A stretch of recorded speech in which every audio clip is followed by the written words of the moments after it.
तो कहा भैया तू दान मत दे, मुझसे ही दान ले ले, पर उठ जा, तू मरने वाला जलने वाला है।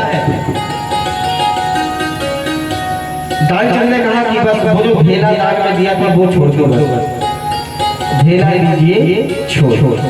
तो ऐसे वहां कृपण व्यक्ति होते हैं। तो सनकादिक ऋषि कहते हैं कि नारद जी आपका किसी ने क्या लूट लिया जो आप अपनी चिंता कर रहे हैं? क्यों? अरे आपके पास तो झोपड़ी भी नहीं है जहाँ 2 घड़ी आप रुक सको। क्यों? आपके रात को श्राप लगा हुआ है कि 2 घड़ी से ज्यादा कहीं टिक नहीं सकते। और आपके पास कुछ धन संचय इत्यादि किया नहीं कि चोर चुरा कर ले भी जाए तो क्या ले जाएंगे? क्यों? क्योंकि आप संत हैं और संत का धन क्या है? तो संत का तो एक ही धन है। वृंदावन में जाकर देखिए, हमारो धन राधा श्री राधा श्री राधा,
वृंदावन बिहारी लाल की। तो नारद जी महाराज, संतों का तो धन भगवान नाम है और ये कोई चुराने वाला नहीं। धन इत्यादि हो तो चोर चुरा कर ले जाए तो फायदा हो, भगवान नाम तो चुरा नहीं सकता और चुरा कर करेगा भी क्या। इसलिए हे महात्मा, कष्ट क्या है बतलाइए।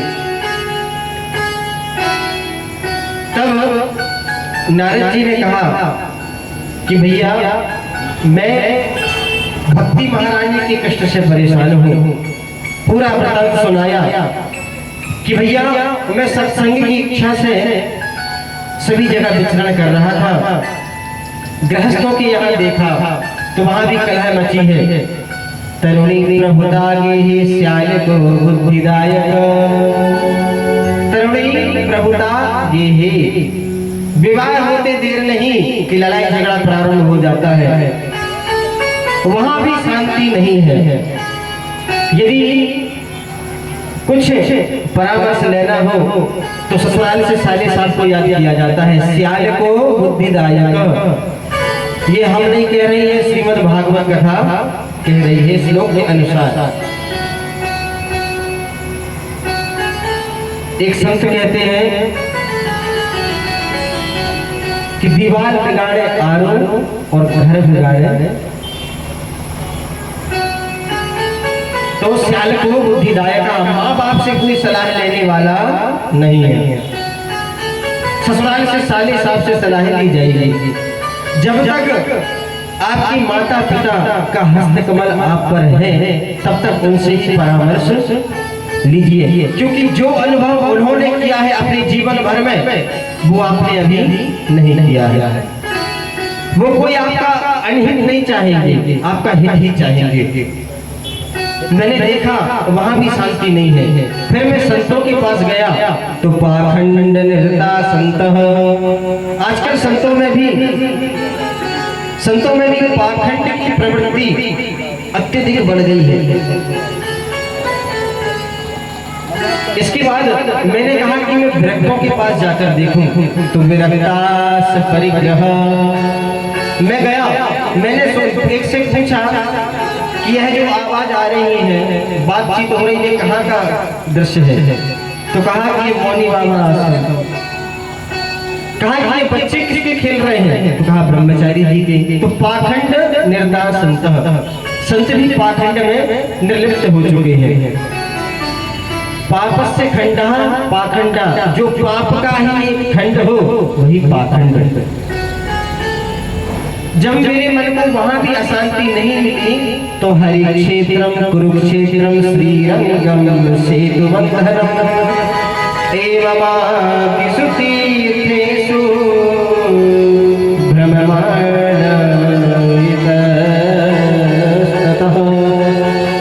हरि क्षेत्रम कुरुक्षेत्रम, मैंने सभी तीर्थों का भ्रमण कर लिया पर सत्संग कहीं नहीं मिला। तो मैंने विचार किया कि चलो श्रीधाम वृंदावन चलते हैं, वहीं भगवान की नित्य सन्निधि है, वहां इस मन को जरूर शांति मिलेगी। पर वहां पर जाकर भी क्या आश्चर्य देखा, बोल सुन लीजिए महाराज। तत्राश्चर्यं मया दृष्टं श्रूयता तन मुनीश्वरा एका तरुणी तत्र निषन्ना खिन्न मानस। मैंने देखा एक युवती खिन्न मना बैठी है, कुछ दास दासियां उसकी सेवा कर रही हैं, उसे पंखा इत्यादि झल रही हैं। मैंने विचार किया कि जाकर इनसे इनकी व्यथा का कारण पूछूं, पर एक विचार मन में आया कि जहाँ स्त्रियों का ही समुदाय है वहाँ किसी भक्त को नहीं जाना चाहिए। तो मैं ये विचार करके वहां से निकल ही रहा था कि उस युवती ने मुझे आवाज दी, भो साधो क्षणं तिष्ठ मज्जिता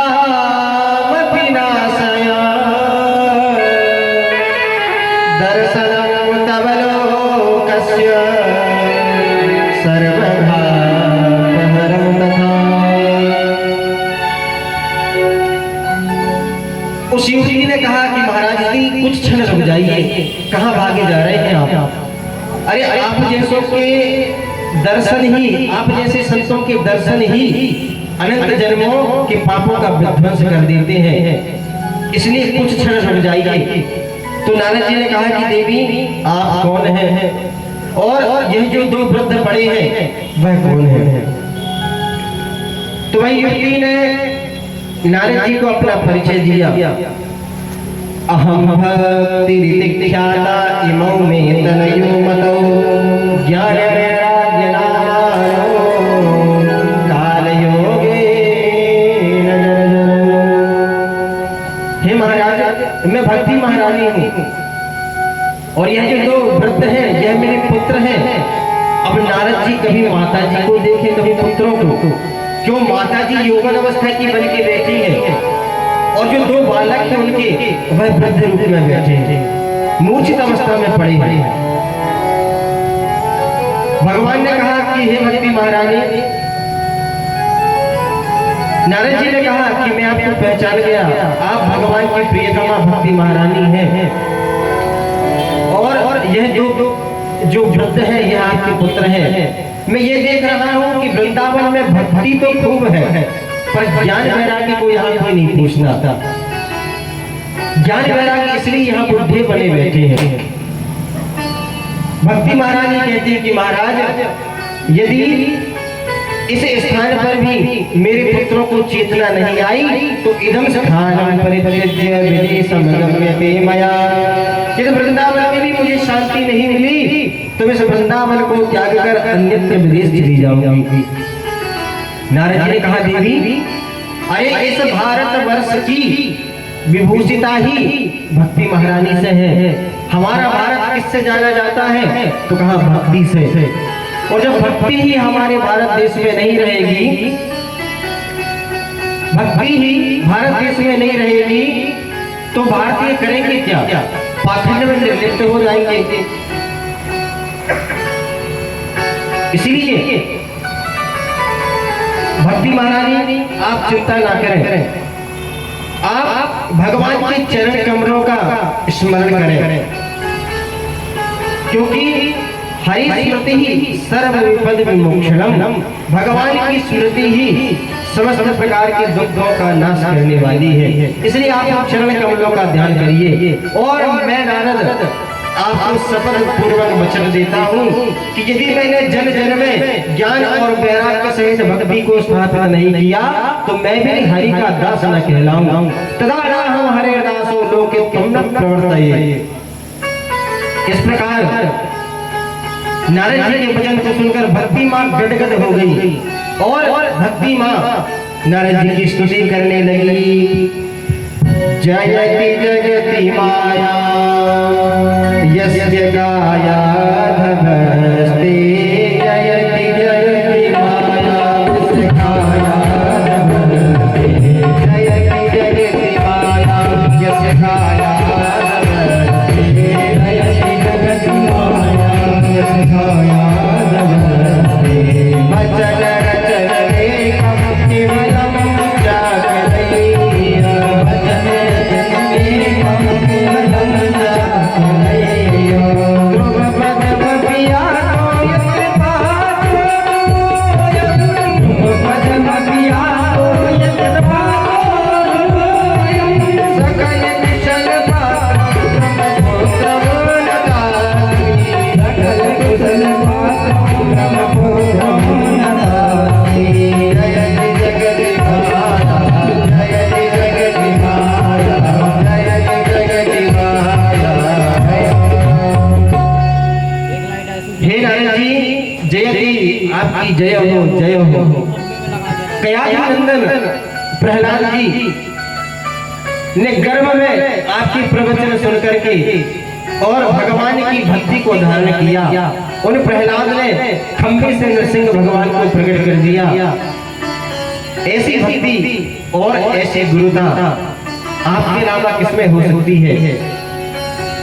और ध्रुव जी महाराज जो आज दैदीप्यमान ध्रुव तारा बने डोल रहे हैं वह भी आपकी कृपा ही है। इसलिए अब मैं निश्चिंत हूँ। क्यों?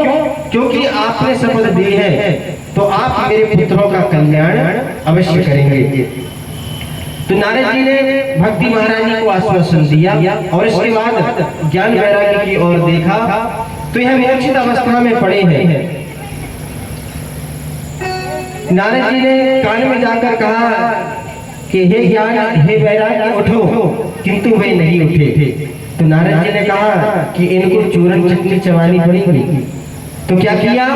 वेद वेदांत घोषैश्च गीता पाठैर् मुहुर्मुहुः, वेद वेदांत आदि का पाठ सुनाया, गीता पाठैर् मुहुर्मुहुः, गीता का तो ना जाने कितने बार पाठ सुनाया, किंतु ज्ञान और वैराग्य में थोड़ी चेतना तो आती पर पुनः मूर्छित हो जाते थे। अब नारद जी परेशान हो गए और कहा क्या किया जाए। तभी आकाशवाणी हुई, व्योमवाणी तदैवा भूर्मारि से कृत्यतामिति उद्यमः सफलस्तेयं भविष्यति न संशयः। हे नारद जी, आप सत्कर्म कीजिए, सत्कर्म कीजिए, उसी से ज्ञान और वैराग्य का कल्याण होगा। तो यह नगर भ्रमण करने लगे, सत्संग की खोज कर रहे थे। कितने में चारों ऋषि मिल गए। तो भैया ये मैंने आपको अपनी व्यथा बतलाई, अब आप ही वह सत्कर्म बताइए कि कौन सा है। तो सरकार हंसते हुए कहते हैं कि अरे भैया नारद, तुम जो सत्कर्म खोज रहे हो वह हमारे सामने ही विद्यमान है और तुमने तो उसका सांगोपांग अध्ययन किया है अपने पिताजी से। तो कहा कि मैं समझा नहीं। तब चारों ऋषियों ने कहा कि वह कोई और नहीं, श्रीमद् भागवत महापुराण ही है। इसके ही श्रवण से ज्ञान और वैराग्य ताता थैया होकर के और अपनी मां भक्ति महारानी के संग में नाचेंगे। इस प्रकार चारों ऋषियों से सुना और कहा कि भैया अब मुझे आपसे ही भागवत सुननी है। तो कहा कि ठीक है, कह देंगे। कहा कहाँ चले? तो कहा हरिद्वार में चलो। हरि का द्वार। क्यों? क्योंकि यह ज्ञान का दीपक है। श्रीमद् भागवत महापुराण यह ज्ञान का दीपक है। और दीपक यदि दो कमरे हैं तो बीच दहरी पर एक दीपक जला दो तो इस तरफ भी उजाला और उस तरफ भी उजाला। इसलिए राम नाम मणि दीप धर और जी है हरि द्वार, तुलसी भी तरवा जो चाहसी वह अध्यात्म का दीप हरिद्वार की पावन भूमि पर प्रारंभ हुआ। सभी ऋषि प्रकट हुए। भृगु जी ने सभी को खींच कर ले आया कथा की और सबका कल्याण करने के लिए। और देखते ही देखते पूरा समुदाय वह स्थान पर जम गया और कथा प्रारंभ हो गई। सरकार नारद जी को महात्मा कथा श्रवण कराने लगे। सभी जय हो कहने लगे। सदा सेव्या श्रीमद् भागवती कथा यस्याः श्रवण मात्रेण हरिश्चित्तं समाधि। सरकार जी कहने लगे कि हे ऋषियों, सदा सेव्या भगवान की कथा सदैव श्रवण करने योग्य है। कभी दिल मुहूर्त की आवश्यकता नहीं है, जब समय मिले तब भगवान की कथा सुनो। इस प्रकार महात्मा की चर्चा कर रहे थे कि उसी समय भक्ति महारानी अपने पुत्र ज्ञान वैराग्य के साथ आकर के और वहीं पर कीर्तन करने लगी। भक्ति सुतौ तरुणौ गृहीत्वा प्रेमैक रूपा सहसा विरासी। भक्ति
प्रविशति हृदितेषां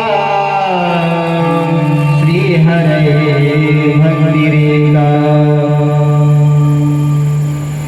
भक्ति महारानी का प्रादुर्भाव हो गया।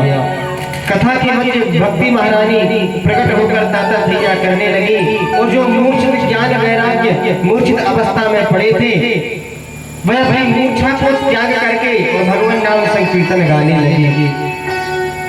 देखिए भक्ति कब प्रवेश करती है? जब भगवान की कथा हम श्रवण करेंगे और हृदयंगम करेंगे तब भक्ति का प्रादुर्भूत हमारे हृदय स्थल पर होगा।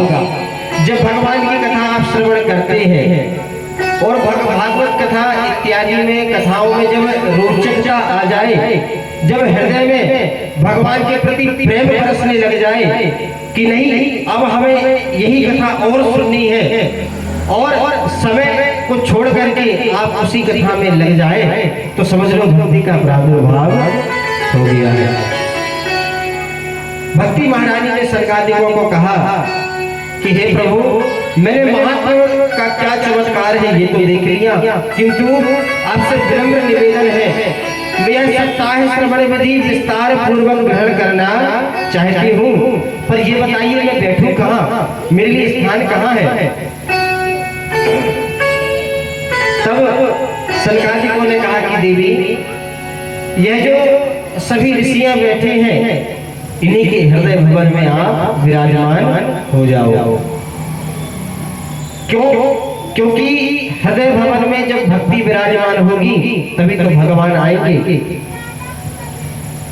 अरे जब प्रियतमा आएंगी तब तो प्रियतमा आएंगे। तो पहले भक्ति महारानी हमारे हृदय में आएंगी और जो काम क्रोध लोभ इत्यादि जो हमारे हृदय में भरा हुआ है उसे जब निकाल करके फेंक देंगी और अपने भवन को निर्मल स्वच्छ बना देंगी तब तो भगवान का प्रादुर्भूत होगा। भगवान आते हैं हमारे हृदय में, हमारे बुलाने पर आते तो हैं, पर जब हमारे अंदर देखते हैं कि काम क्रोध लोभ मोह ईर्षा द्वेष छल कपट इत्यादि भरा है तो भगवान दूर से कह देते हैं हाउसफुल। जब रहने की जगह ही नहीं है तो हम कहाँ बैठ जाए? इसीलिए भक्ति महारानी जब हृदय में प्रवेश करेंगी यानी भगवान की कथा जब हम श्रवण करेंगे उसका मनन करेंगे और काम क्रोध लोभ मोह ये सब त्यागेंगे तब भक्ति महारानी आएगी और अपने प्रियतम को बुलाएंगी। तो यह भवन जो है वह हमारा मंदिर बन जाएगा। और जब भक्ति महारानी और भगवान विराजमान हो जाएंगे तो भगवान कहते हैं कि जब भगवान विराजमान हो जाते हैं तो वह भक्ति महारानी को छोड़कर फिर जाना नहीं चाहते। यदि हम निकालना भी चाहें तो नहीं निकाल सकते। एक गोपी वृंदावन की कृष्ण लीला के समय की बात, एक गोपी जमुना किनारे बैठी और आंख बंद किए भगवान का ध्यान लगाए बैठी थी कि नारद जी वहीं से निकल पड़े। तो नारद जी ने इस गोपी को ध्यान मग्न देखा तो आश्चर्य किया और जाकर पूछा कि देवी तुम कौन हो और किसका ध्यान लगा रही हो? तो उस गोपी ने कहा कि महाराज मैं आफत की मारी मैं काल को ध्यान नहीं लगा रही, मैं तो जो हृदय में या चित्तचोर चिपक कर बैठ गए हो है बाको अपने चित्त से निकालने के लिए ध्यान कर रही हूँ। क्यों? क्योंकि इसके हृदय में बैठ जाने से मेरे घर का कोई काम नहीं होता। महाराज आज सुबह की चर्चा ही सुन लो। मेरी सास ने कहा कि जा बहू गैया दूध के लिए मुझको दूध पीना है। इतने में मैं गई और गाय दो ही रही थी कि इतने में नंद को लाला आ गए। नंद को लाला आयो और उसने कहा कि और भाभी कैसी है? तो मैंने कहा कि लाला ठीक हूँ, तू सुना कैसे आयो? तो कहा लाला, तो कहा भाभी बाकी सब ठीक है, पर सुबह से भूखो डोल रहा हूँ, ले दूध की धारा मोहे पिवाई दे। तो क्या था महाराज, धारों में धारा, मैंने कन्हैया को दूध पिला दिया। अब इतने में सास की आवाज आई, सास चिल्लाई, अरे पागल हो गई है क्या? तब मुझे होश आयो कि वहां कोई नंद को लाला नाय है, यह मेरे मन का कृष्ण है कि जब मैं अकेले में उसका चिंतन करती हूँ तो वो प्रकट हो जाता है। अब सास ने हजारन गारी सुनाई और जाके बात कही कि तू धान कूट के ला, मुझको भात बनाना है। तो महाराज मैं धान लेके आई, चक्की चला रही थी, अकेली थी, स्वयं नंद को लाला प्रकट हो गए और कहो कि क्यों भाभी, सास ने किसी ज्यादा सुनाई नहीं? तो मैंने कहा महाराज नहीं लाला, तू बता तू कैसे आयो? मैं वहां से ना जाने का बात करने लग गई कि चावल निकाल लो तो वो आटा बन गए हो पीसते पीसते। अब सास ने देखा और हजारन गारी फिर सुनाई। इसके बाद कही कि जल्दी जा और जाकर जमुना जी को जल भर के ला। तो मैं मटकी उठाई और जमुना जल भरने चली आई। अब मटकी तो मैंने उठा ली महाराज, पर मटकी भारी है कि मुंह पे उठे ना आए। तो मैंने विचार किया कि कोई सहारा लगा दो। इतने में नंद को लाला आ गए हो। नंद को लाला आए और कहो भाभी कछु मदद करो। कहा लाला मौके पे आए और नेक सहारा लगा दे। तो कन्हैया ने मटकी को उठवाया और रखने वाला था कि इतने में मटकी गिर के फूट गई। अब महाराज मैं घर जाऊंगी तो वो सास 100 बातें और सुनाएगी, इसलिए मैं चित्त चोर को अपने चित्त से निकालने के लाने ही ध्यान कर रही हूँ। महाराज आपके निकले तो बता दो, कोई उपाय हो तो। अब नारद जी भौचक्की से बैठे थे कि बताओ, सारी दुनिया हमसे ये पूछती है कि उसे चित्त चोर को अपने चित्त में बिठाए कैसे, और ये ब्रजवाला कह रही है कि चित्त चोर चित्त में आ तो गया है पर वो निकलेगा कैसे। तो ये विचित्र घटना देखने को मिली। तो भक्ति महारानी जब हृदय को स्वच्छ बना देती है तो भगवान अवरुद्ध हो जाते हैं। विराजमान और अवरुद्ध में अंतर है। क्यों? क्योंकि जेलर साहब यदि जेल में बैठे कुछ चर्चाएं कर रहे हैं तो उनको विद्यमान कहा जाएगा, विराजमान कहा जाएगा, अवरुद्ध नहीं कहा जाएगा। क्यों? क्योंकि अवरुद्ध वो हो जाए कि एक हाल में कथा हो रही है और कथा का गेट बंद कर दिया जाए और क्या कहा जाए कि कथा ये गेट तब खुलेगा जब कथा समाप्ति हो जाएगी। और किसी का फोन आ गया उसी समय में, कहा भैया कहाँ हो? कहा क्या बताए, कथा में आकर फंस गए। अब जब कथा समाप्त होगी, जब गेट खुलेगा तो इसे अवरुद्ध कहा जाएगा। जेलर साहब विद्यमान है, विराजमान है, वो जब चाहे जब बाहर से आ जा सकते हैं, पर कैदी को अवरुद्ध कहा जाएगा। क्यों? क्योंकि कैदी अपने मन से जा नहीं सकता बाहर। ठीक भगवान इसी तरह भक्त के हृदय में अवरुद्ध हो जाते हैं। अब भक्ति महारानी श्री के हृदय में विराजमान हो गई और जय शब्दो नमः शब्द संख्या इस प्रकार सभी ने जय घोष करने लगे और सप्ताह श्रवण विधि कराने लगे कि तभी सरकादिकों ने कहा कि अंत में भगवत नाम संकीर्तन करना चाहिए। इतने में ही समस्त ऋषि, प्रहलाद जी, इंद्र आदि सभी खड़े हो गए और करतल ध्वनि का आश्रय लेते हुए भगवान नाम संकीर्तन गाने लगे। बोलिए भगवी महारानी की। इसके पश्चात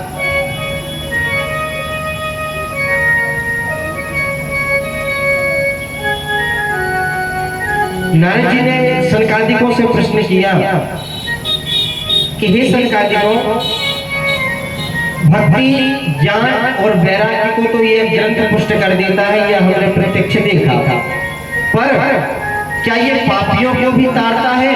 पापियों को पाप से है तारती? तो क्या किसी पापी को भी तारा है? और यदि तारा है तो कैसे कैसे पापियों को यह ग्रंथ तार सकता है?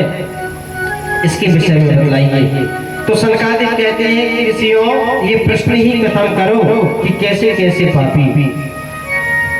ये मानवा पाप कृतस्तु सर्वदा सदा दुराचार करता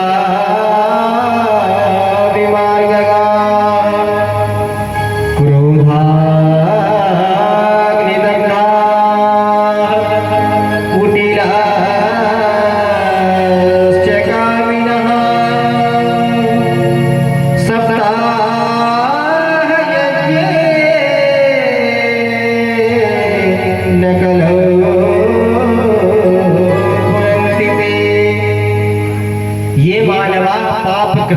सर्वदा, जिस मानव ने जीवन में सर्वथा पाप ही किया हो, पाप योनि में ही क्यों न चला गया हो, महापापी हो, वह भी इस धर्म ग्रंथ को एक बार श्रवण कर ले तो उसका भी कल्याण हो जाएगा। तो नारद जी ने पूछा, महाराज आप ऐसे ही बता रहे हैं क्या कोई प्रमाण है? तो कहा कि प्रमाण बताते सत्य घटेगा। तुंगभद्रा तटे पूर्व तुंगभद्रा तटे पूर्व प्रायसो बहुजनपिका सूराचाग्रह कृत्येषु कृपणा कलहप्रिया। तुंगभद्रा नदी के किनारे एक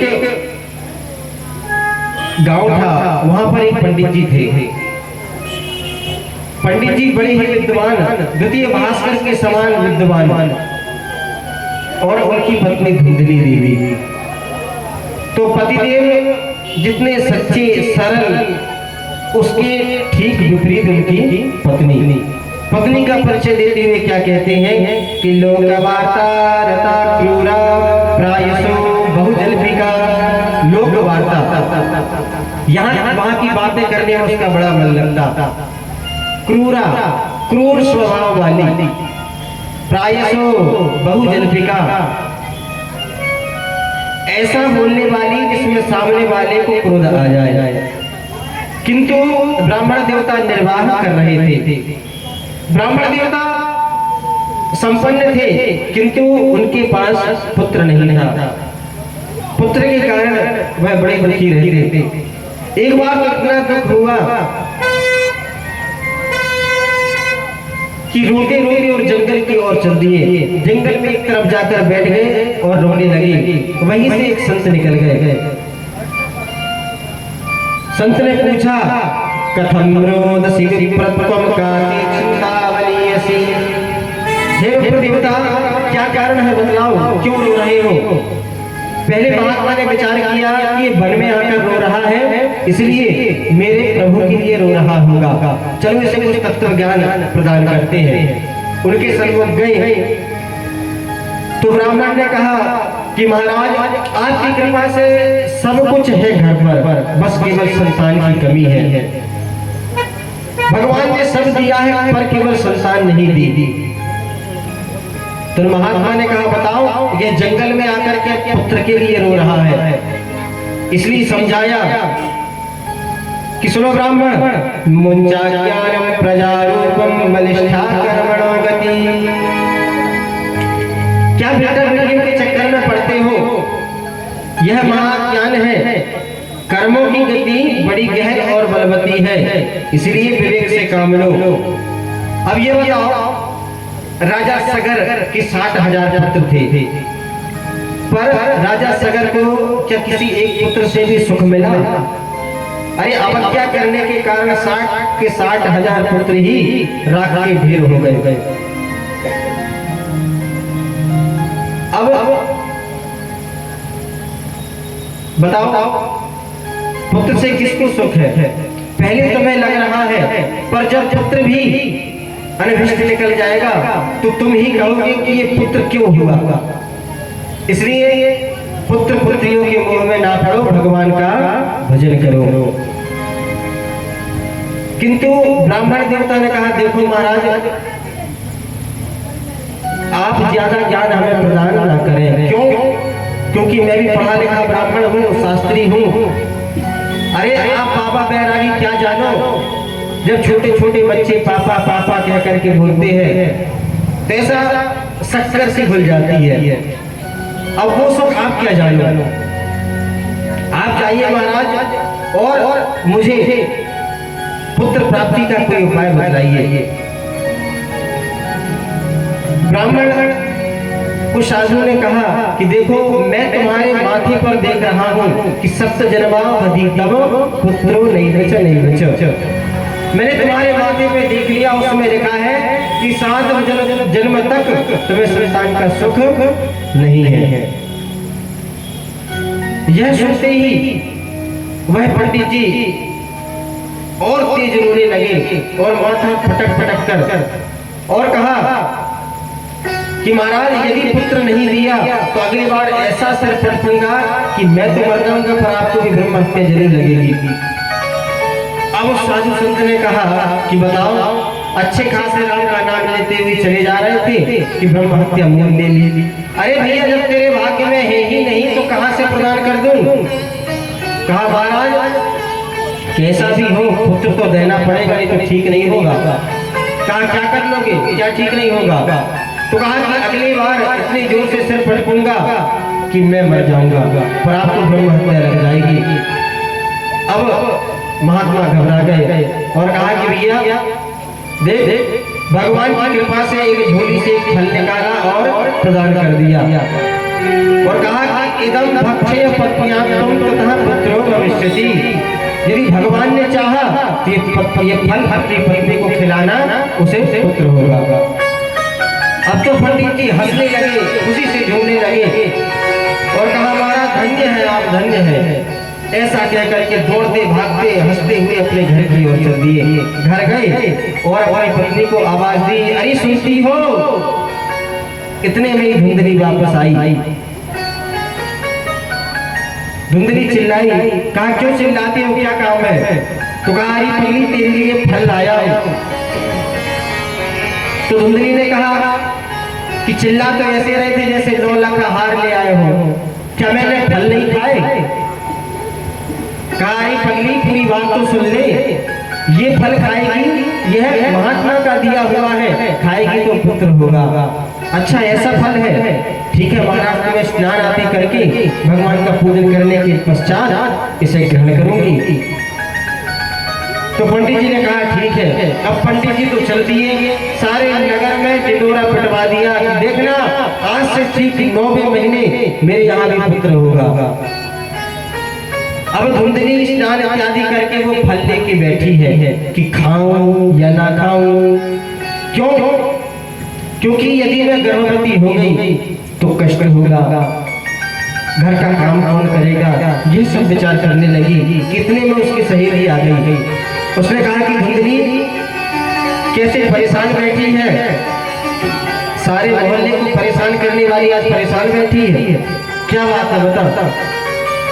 तो धुंधली ने कहा कि मेरे पति ने फल लाया है और कहा है कि महात्मा का दिया हुआ है, इसे खाएगी तो तुझे पुत्र की प्राप्ति होगी। तो उसकी सहेली ने कहा, तो सोच क्या रही है, फल को खा ले। तो कहा कि वो तो ठीक है, पर ये बता कि मैंने फल खा लिया, मैं गर्भवती हो गई और घर पर यदि आग लग गई तो सब तो भाग खड़े होंगे, मुझे मरना पड़ेगा। तो कहा कि कैसी उठपटांग बात करती है, ऐसा कुछ नहीं होगा, खा ले। कहा कि मैंने एक बात सुनी है। क्या? सुखदेव जी महाराज 12 वर्ष अपनी माँ के गर्भ में रहे, क्या ये बात सच है? तो उसकी सहेली ने कहा कि हाँ सुना तो मैंने भी है। तो धुंधली ने कहा कि तो भैया मैं फल खाने वाली नहीं। क्यों? क्योंकि यदि मेरा पुत्र 1-2 साल ही रह गया तो मैं तो वैसे ही मर जाऊंगी। तो एवं कुतर्क योगेन तत्फलम नैव भक्षितम। संत कहते हैं इस धुंधली ने इतने कुतर्क किए, अंततो गत्वा उस फल को नहीं खाया। सहेली चली गई, उसी समय उसकी बहन आ गई।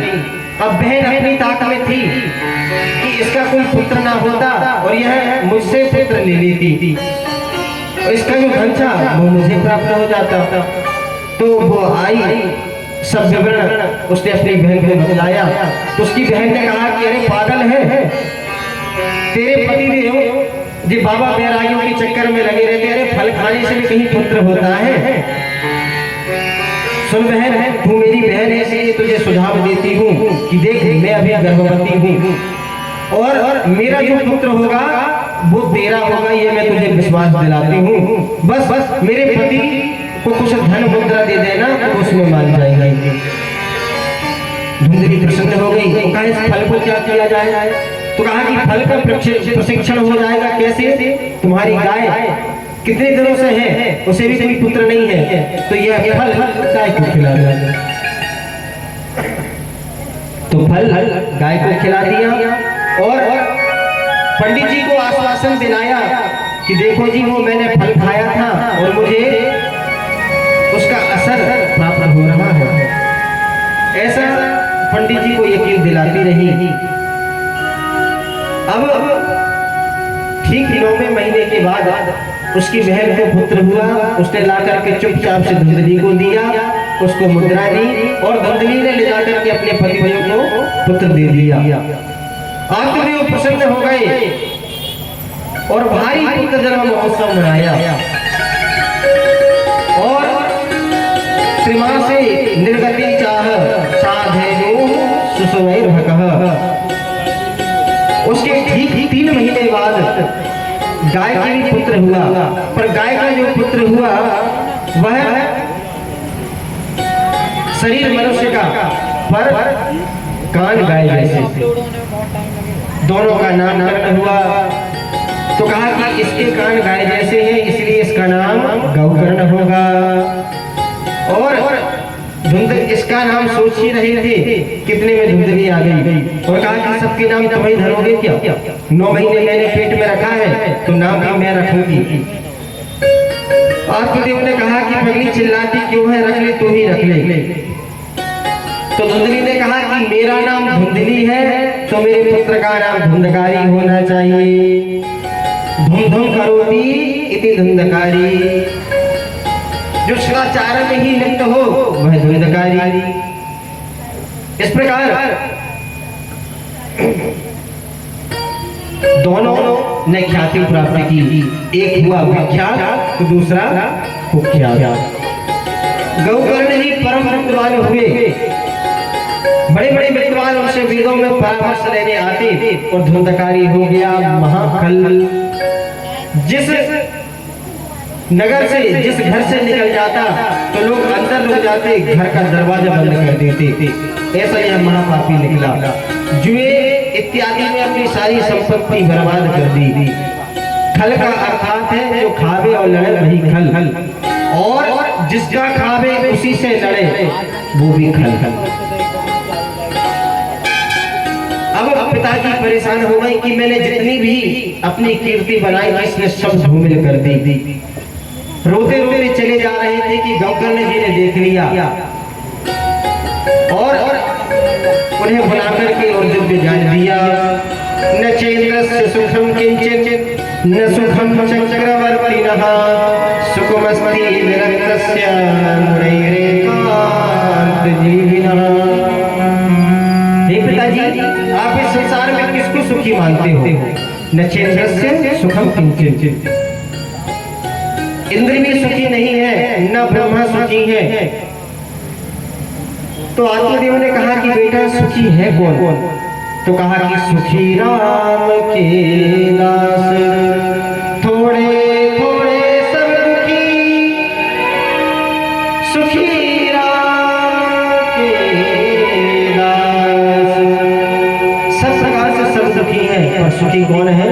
जो भगवान के दास है वही सुखी है, यानी संत महात्मा ही सुखी है। दिव्य गौकर्ण गीता का उपदेश यहाँ आत्मदेव को प्रदान हुआ है और इसके बाद वन में जाकर के भागवत का अध्ययन करते करते और मोक्ष पद के अधिकारी हुए। अब पिताजी का अवतार हुआ, पिताजी चले गए तो उसके बाद माता को मारना पीटना प्रारंभ किया और कहा कि बताओ पिताजी ने धन कहाँ गड़ा रखा है।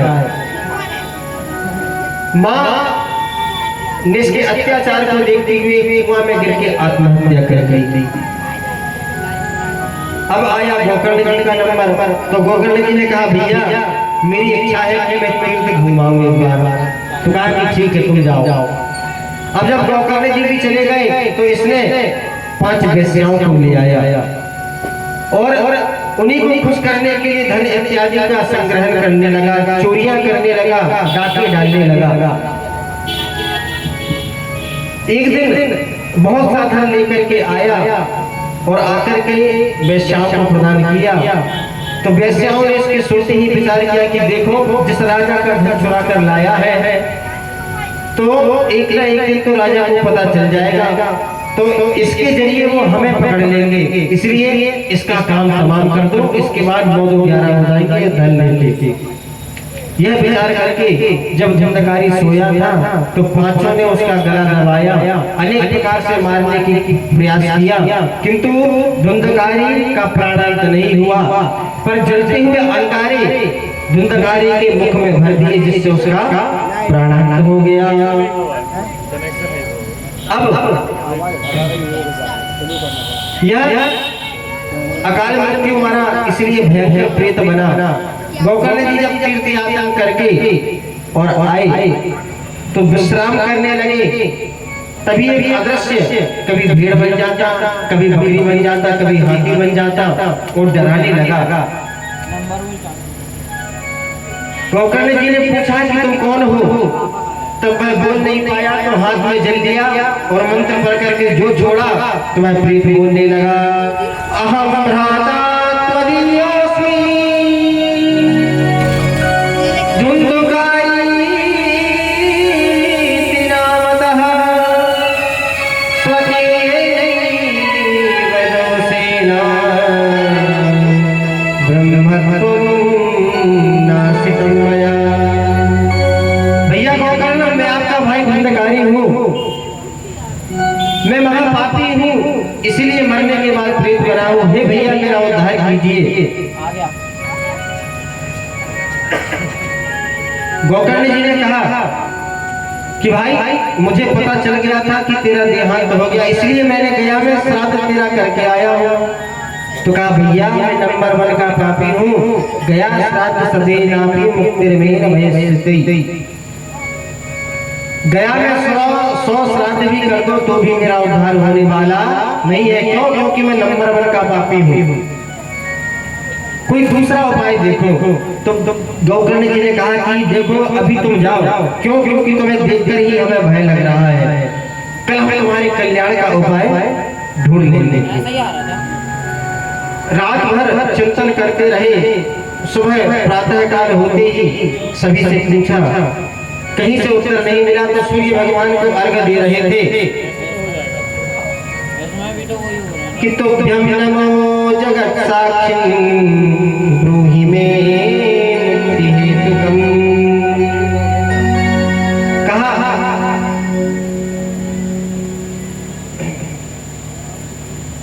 कि हे सूर्य देव, मेरे भाई धुंधकारी जो प्रेत योनियों में पड़ा है उसका उद्धार कैसे होगा, उसका उपाय बताइए। तो सूर्यदेव ने कहा कि श्रीमद्भागवतारः सतुगीतः सुकादिभिः श्रीमद्भागवतारभक्तिः सप्ताहं वाचनं। हे गोकर्ण, तुम अपने भाई को श्रीमद् भागवत सप्ताह ज्ञान यज्ञ श्रवण कराओ, उससे उसका उद्धार हो जाएगा।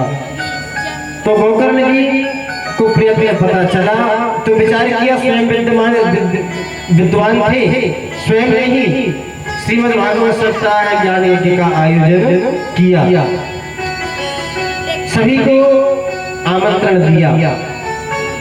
अब गोकर्ण के बैठने की व्यवस्था नहीं, तो एक सात गांठ वाले पोले बांस में आकर के धुंधकारी विराजमान हुआ। आकर के प्रथम ग्रंथि का वेदन हुआ प्रथम दिवस पर। ऐसे ही एवं सप्तदिनस्य वो सप्तग्रंथि विभेदनम, सातों दिन में सातों ग्रंथियों का भेदन हुआ और धुंधकारी को मोक्ष प्राप्त हुआ। दिव्य रूप धारण करके तुलसी की माला धारण करके और धुंधकारी प्रकट हो गया और गोकर्ण जी सहित व्यासपीठ को प्रणाम किया। धन्या भागवती वाला प्रेत पीड़ा विनाशिनी। धन्य है यह प्रेतों को मुक्त कर देने वाली श्रीमद् भागवत संगीता। मुझे जैसे पापी को भी इन्होंने उद्धार कर दिया। धन्य है हे गोकर्ण भैया, आपका बहुत आभारी हूँ। ऐसा कहकर ऊपर से विमान आया, उसमें बैठकर धुंधकारी को ले जाने लगे। तभी गोकर्ण जी ने रोका, दूतों से कहा कि सुनो,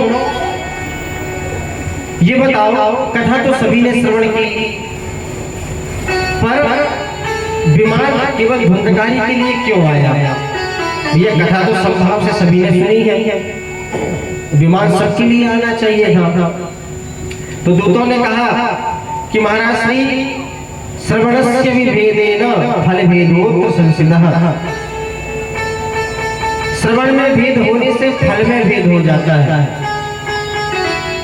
केवल मनन से कथा तो धुंधकारी ने श्रवण की है।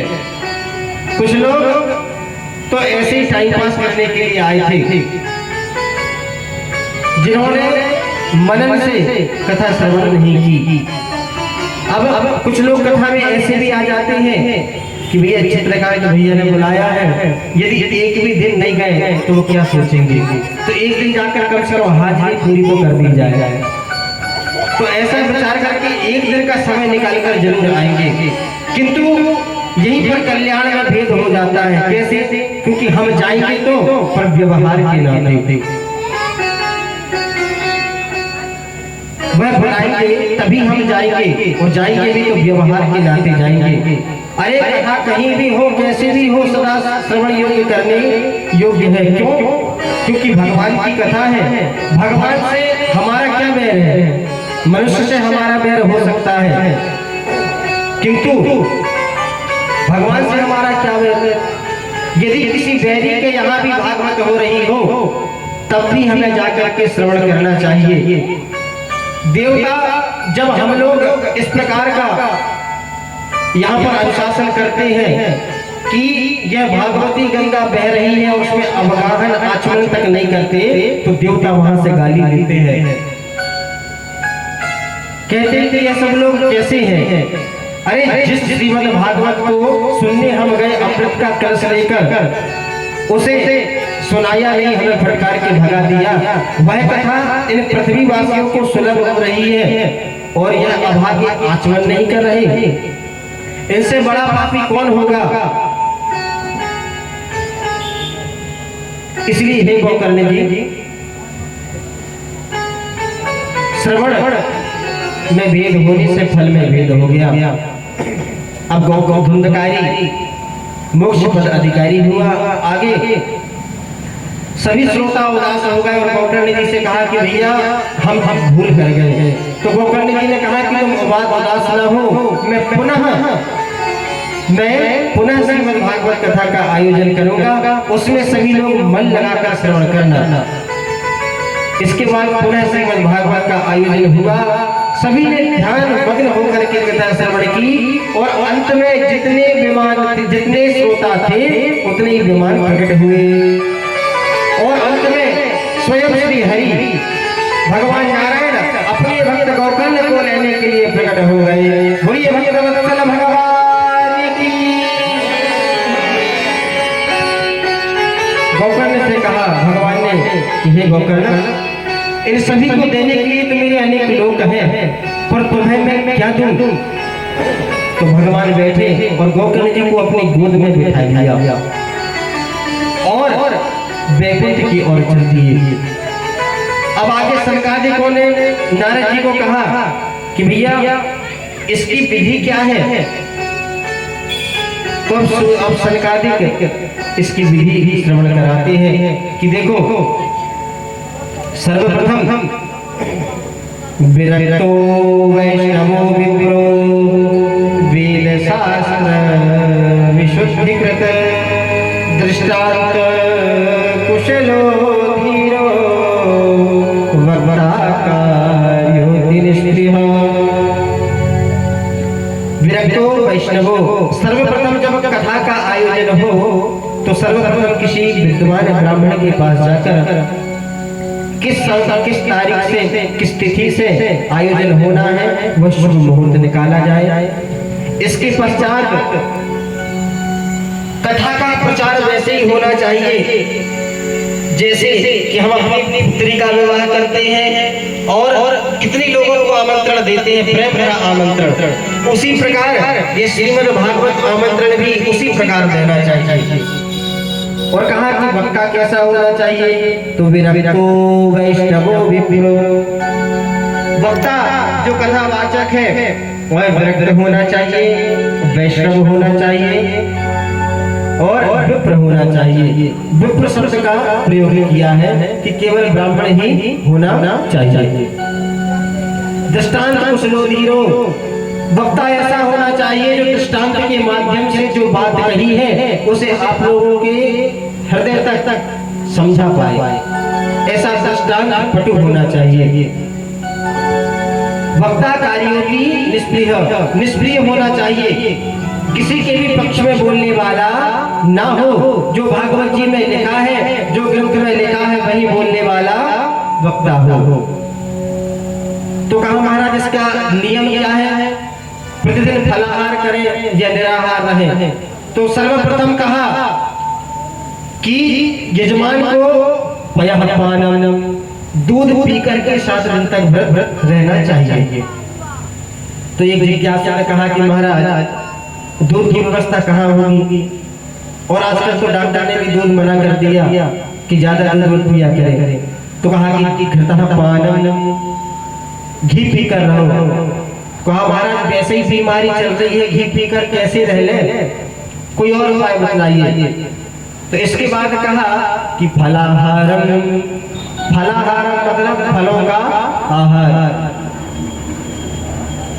पर फलाहार के नाम में हमारा फलाहार होता है। जिस दिन चकाचक माल बनने लगे तो समझ लो कि आज कोई व्रत है। कहा कि भाई खाना तो खाना नहीं है, बस थोड़ा से फलाहार की चर्चा चल रही है। तो केवल फलाहार, फलों का आहार। और कहते हैं कि यदि इसमें भी समस्या है तो फलाहार, भोजन करके और कथा में उपस्थित होकर कथा श्रवण करें। बस केवल उद्देश्य यही है कि कथा में विघ्न न आए। कथा विघ्न करो यदि भोजन करने से कथा में विघ्न नहीं आ रहा है तो बढ़िया भोजन करके ही आप कथा श्रवण करें। इस प्रकार सप्ताह श्रवण विधि कराई और कहा कि जब कथा पूर्ण हो जाए, 1 दिवस या 2 दिवस, सभी दिवसों की जब कथा पूर्ण हो तो उसके बाद भगवान का नाम संकीर्तन करें। जैसे संकीर्तन की बात सुनी तो सभी गदगद हो गए, प्रहलाद जी प्रकट हो गए, इंद्र भी प्रकट हो गए और सभी ने वाद्य यंत्र हस्तकमल पर रख लिए और वादन करने लगे। प्रहलाद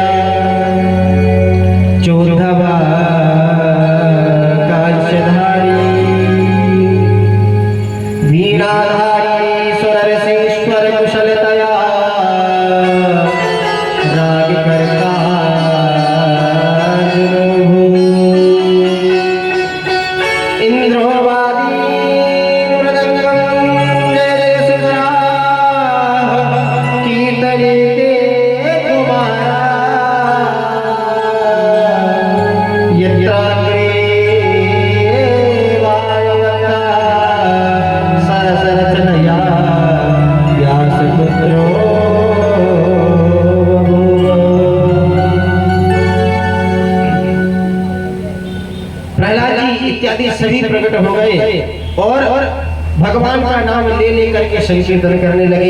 आइए आज की कथा प्रथम दिवस की यही विश्राम करें। महात्मा आज आपने श्रवण किया है, इसके पश्चात भगवान नाम संकीर्तन करके और आरती सभी लोग प्रसाद लेकर ही अपने गंतव्य की ओर प्रस्थान करेंगे। कल ठीक दोपहर 1 बजे से मंच हनुमान चालीसा के द्वारा प्रारंभ हो जाएगा। ठीक 1:30 बजे से कथा प्रारंभ हो जाएगी। सभी लोग अपने अपने इष्ट मित्रों को अधिक से अधिक संख्या में लेकर के आकर कथा श्रवण करें, लाभ अर्जित करें। बोलिए वृंदावन बिहारी लाल की जय।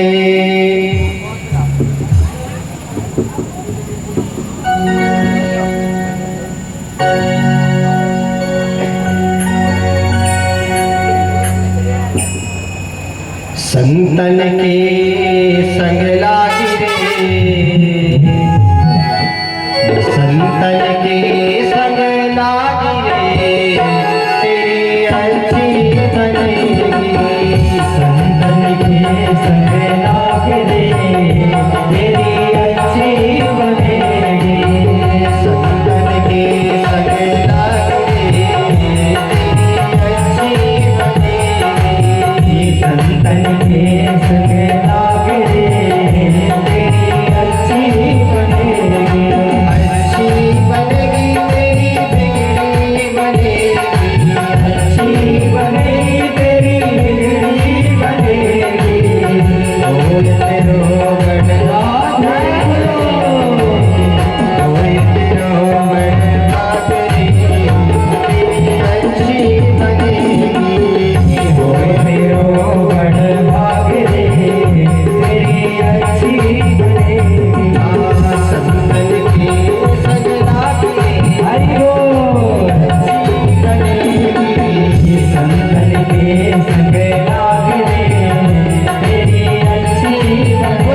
रे